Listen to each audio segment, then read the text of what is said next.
Hey guys, it's Holly. Welcome back. So today I am going to give you guys my best tips for managing money and making it financially as a single parent. So I will point out this video can be great for everyone. It can be beneficial for everyone because this is not just something that will work for single parents. This is something that will work for anyone. But I just say as a single parent, I do have to be more careful than, a couple or, say a person with a roommate or whatever. And so therefore, I just want to share a few of my tips. Now, I have shared a lot of these tips before in one or two of my other single parent videos, but this video is specifically dedicated to the financial management of being a single parent. So these are just a few really quick, easy tips. And I don't really do a whole lot. It's all very simple, it's very basic. So let me go ahead and get started without further ado. The first tip that I have is keep your rent or your house payment somewhat under control. Now, I know this is really hard right now because the economy, inflation, everything is just, it's insane. Okay, but picking a place to live where you can keep your costs down, your monthly cost of your house payment or your rent payment, is a seriously huge thing. And this is the number one place where people go wrong, in my opinion, is making their housing too expensive. And yes, I know you only have so much control over that. You don't really have a whole lot of control to an extent over that. But if at all possible, before you get a place to live, check around, do some serious research, see what you can do to get yourself a lower rate. So where I live, the rent that I pay is actually about $500 to $600 a month less than the average person would pay for the same thing. So I have a 2-bedroom apartment, 1 bath. I have a downstairs corner apartment, so I have a lot of yard space, and it's really great. I have flower beds, I have a nice porch, and I have cable included, internet, and water. And so I pay $9.25 a month for this, and I'm down in Texas. Things are cheaper here, at least right now. But yeah, but the average person here, and I live just a little bit south of kind of like the main part of DFW, just a little bit south. But most people in the DFW area right now would be paying anywhere from 14 to 1600 a month for the same exact thing. Or I'd say probably more like 14 to 1500. But yeah, it's crazy. And so I was lucky that I was able to find a place, and it's not the nicest place. It's pretty basic, but it's not ghetto. It's not like in a bad area. It's very safe. I never have to worry about my safety. And yeah, and when I moved in, they had completely remodeled it. And so, if at all possible, taking control of your housing payment is going to be always the biggest thing, first and foremost, because quite realistically, it is what you're going to be spending the most of your income on for most of us, or a good portion. So I know that the experts say, as a general rule of thumb, you should not spend more than a third or fourth of your income on rent.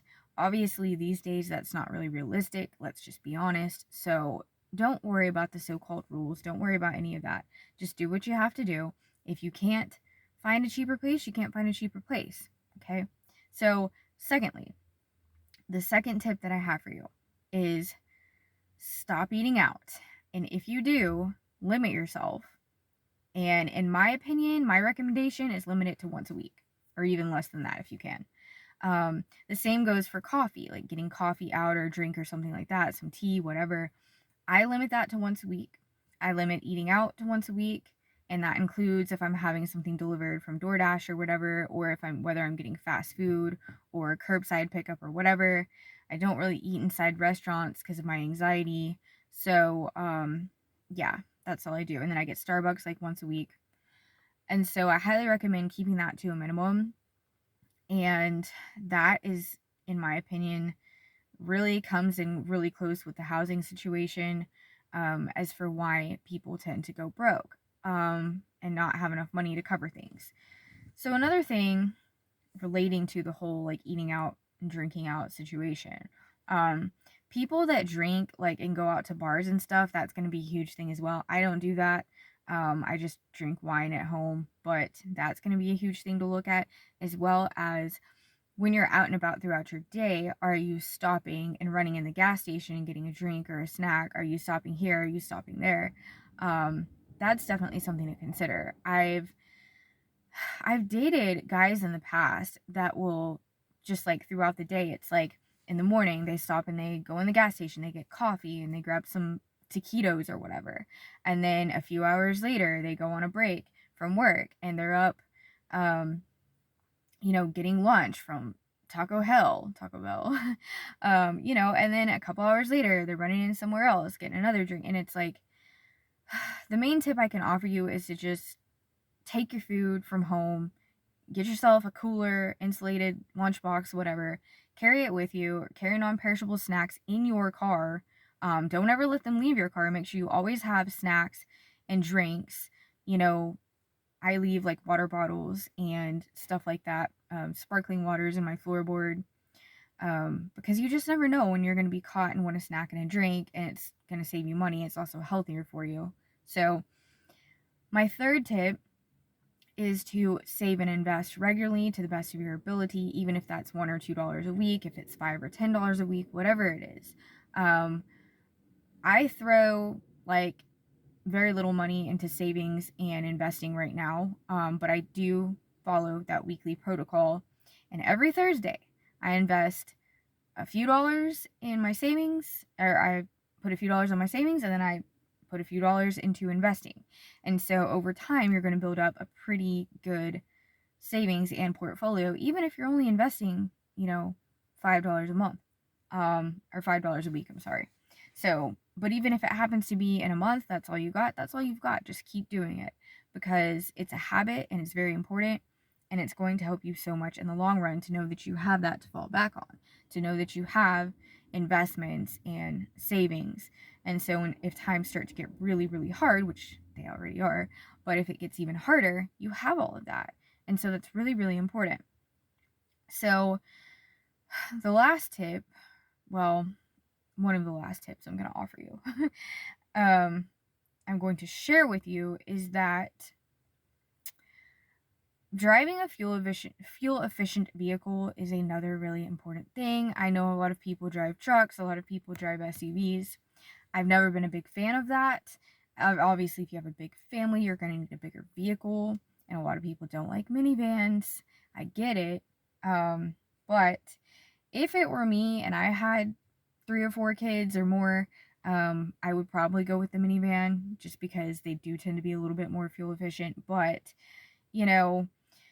big souped up trucks are gonna obviously really drain your wallet fast, and gas is unpredictable. So obviously, if you're driving an electric car, this doesn't really apply. People that drive hybrids, that's a whole nother story. It's a good idea. I do drive a regular gasoline vehicle. I have a sedan, like it's a Ford Fiesta. So they don't make these anymore. I've had this one since 2018, and it gets extremely good gas mileage. I've always driven vehicles that get really good gas mileage, and so that's really important. And I don't know, I just overall live a very basic economical lifestyle. As far as your clothing is concerned and your shopping, highly recommend shopping at thrift stores, shopping at resale stores. This is also better for the environment. Reduce, reuse, recycle. And if you don't shop there, I recommend Target or Walmart. I mean, it depends on, everyone has different companies that they do and don't like to support. I will use Walmart and Target to an extent. I feel like Target is higher quality. I like it better, but it is a little bit more expensive. I feel like Target's cleaner. Walmart is not really my thing, but I do use it when I have to. So a lot of times I will buy shoes for the kids, like on eBay secondhand. You just want to make sure you get like a money back guarantee and all that kind of thing if you're buying used, especially. So, sometimes I'll buy things off Amazon if I feel like I'm getting a good enough deal in terms of like clothing and whatnot. But I have Amazon Prime. That's another thing. If you use Amazon, I highly recommend Amazon Prime, because in the long run, it's going to save you a ton of money, especially if you're like me and you order so much stuff on Amazon. I order so much stuff off there, it's ridiculous. Um, I get packages almost every day. So, anyways, with that being said, let me think if there's anything else I want to add. This is all very basic. A lot of it's very self explanatory, but I tell people this stuff because I've been really good at managing my finances and managing money. And I'm not going to say that I've never been broke. I'm not going to say that I never will be, broke again. I mean, I don't think I'll be like broke 100%, but I'm not saying that I'll never face financial difficulty again. And I won't say that I've never faced it because I absolutely have. I've had some really, really rough times. And we never really know. I mean, anything can happen no matter how well off you are or how poor you are. You don't know what's going to change today or tomorrow or the next day. You just don't know. So it's important to be prepared. It's important to just do your best. And at the end of the day, just do the best that you can. One technique that a lot of people use is they will do like this, I think they call it the Dave Ramsey method or something. I'm not sure who it is. But they will like actually put cash in envelopes and write on each envelope what, have different sections. Like this envelope is for groceries, this envelope is for the kids, this envelope is for rent or whatever. I used to do that. I actually did that for a period of 3 to 4 years, and it really did work and it really did help. But now it's just so hard for me to keep track of everything, and there's so many different things I have to pay for that I don't do that anymore. But if you're just starting out, you're a young adult, say you're in your upper teens or whatever, I would recommend that. Or if you're just really, really simplistic and you're able to kind of keep track of it that way, that's a great idea. Because you can do those envelopes really any way that you want to do them. And so that's something that could really help and could work for some people. But again, I'm very basic. I don't do all this crazy like, charting on my phone and using all these different apps to manage this and manage that. I really don't. So, the last tip I'm going to offer you before I get off here is subscription. So these days we have so many different subscriptions available to us for so many different things. And I recommend keeping these to a minimum.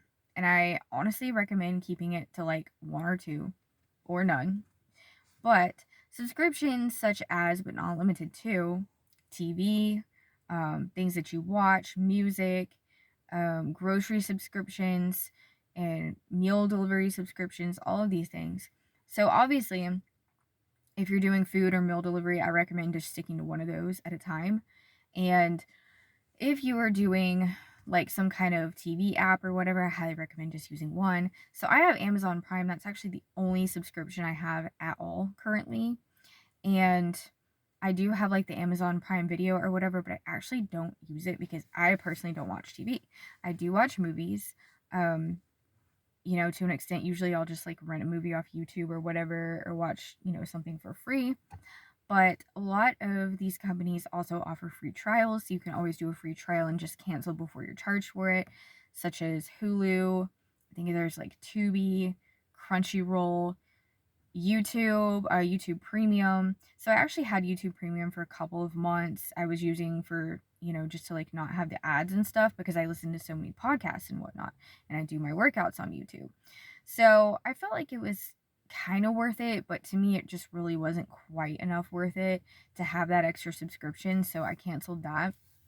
But a lot of people just have all these random different subscriptions, and it's like, if you really look at that, let's say you have YouTube TV, and then you have your premium YouTube, and then you got your Amazon Prime, and then you've got your Amazon Prime extra music advanced whatever, because I know there's like they offer something else too because they try to get me to buy it. But yeah, let's say you have all these things. You've got Netflix.